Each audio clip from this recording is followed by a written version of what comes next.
Kabalo mo siya gibuhat, sister? Instruksyonan niya ang tanan ng mga mananabang, the midwives. Diba? Katong mga Israelino, namuyo man sila sa nagbuyo na captive sila sa Egypt. For how many years ganito, mga sister?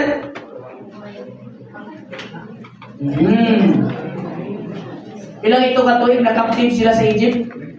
Nagkabalo mo og kabalo mo og history sa Philippines. No, na may Philippine history, no? Araling panlipunan day. Wa mo kabalo og history sa katawan sa Dios?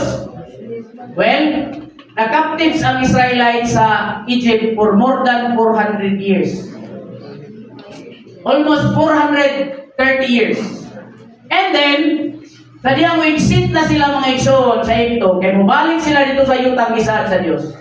Ki-instruksyonan ni Paraon nagulagway kang Satan ang tanang mga midwives. Kinsa man si Paraon na to, no? Nyawa, no? Sipipay siya sa Satan. Amen.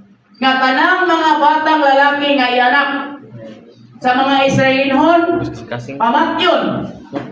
May kasing-kasing. Patyon yun, basta laki.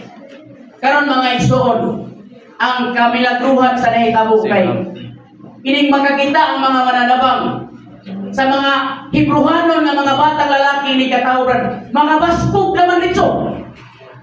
Sukan kayo ba? Aktik! May siguro ka ba? Mga nagawin sa'yo? Mga nagawin ba? Inigawas ba rin, no? Aktik naman! Well, paagi po ito sa Ginoo. So wala kaging namatay, Brad. Kaya na ay mga mananabang nanitabang na mabuhi sila. O usa nga nahimong Savior sa katawan sa Dios na walang namatay. Sa diyang natao siya. Kabalong isa? Si Moses. Amin ang ngayon. Kitaguan siya. Ipasakay siya itong basket-basket. Ipaano dito sa sapa sa ito. Aron makitman sa anak ni Paraon. So mga igso ni Kali. Ang buhat kay sayawa sa dangtugon. Noon po sa buhat niya karon sa mga batan. Buot niya pat-iyon ang kanang mga batanon. Aron pag-abot sa panahon Brad, ang Ginoo wala na'y magamit ng mga batanon. In what way, mga igsoon? Karon nga panahon mamatay ang mga batanon. Karon ang kalibutan sa una, Brad, ang kalibutan sa una sa mga magulang nato, kung mamayli sila, kalibutanon kay sila. Wa may diskusyon na may liman. Kumato sila mga hilayan ba? Kalibutanon. Pero karon mga igsoon ang kalibutan aras lumoy sa imong tutod. Di ba? Cellphone. Inikable nimo sa imong gadget, imong cellphone. Pag-open nimo sa imong data, paghulog nimo sa imong piso wifi, pag-apply nimo sa imong mga online games. Nakasulod na kas kalibutan. Mo na karon among ibantayan ini mga bata ko. Patingala ka, buntag pa sa'yo, itambong og tigog ng huyab na. Yan na ba? Bisan po timer ka rin. Alas 8 pas buntag eh, katulog ko na. Ay, unsa ba eh. Alas 3 naman po rin natulog.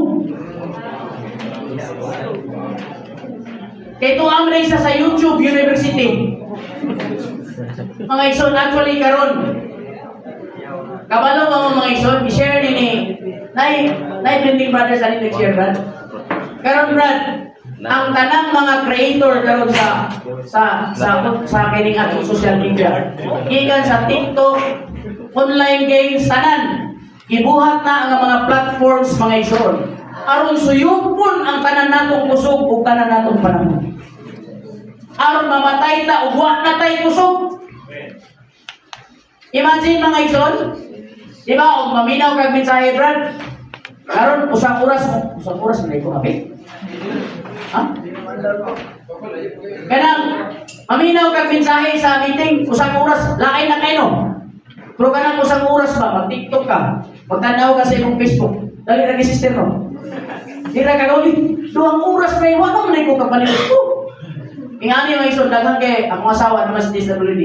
Daghang kay sir gipangtabang ng mga bata muna ni karon. Ang uban ba sa nakasakit pa? Kanang sobra ka expose sa gadget dahil may buto ang iyang battery. Brain aneurysm, no? Aneurysm, no? Tungod kay grabe kay expose sa gadget, brad. Di ka kakaon, di na kagulong. Ang uban nga, sitawa na ma'am? Kurog. Kasi sure na ka nang kakurugan, brad. Tungod sa grabing exposure sa gadget. Muna karon mga isor,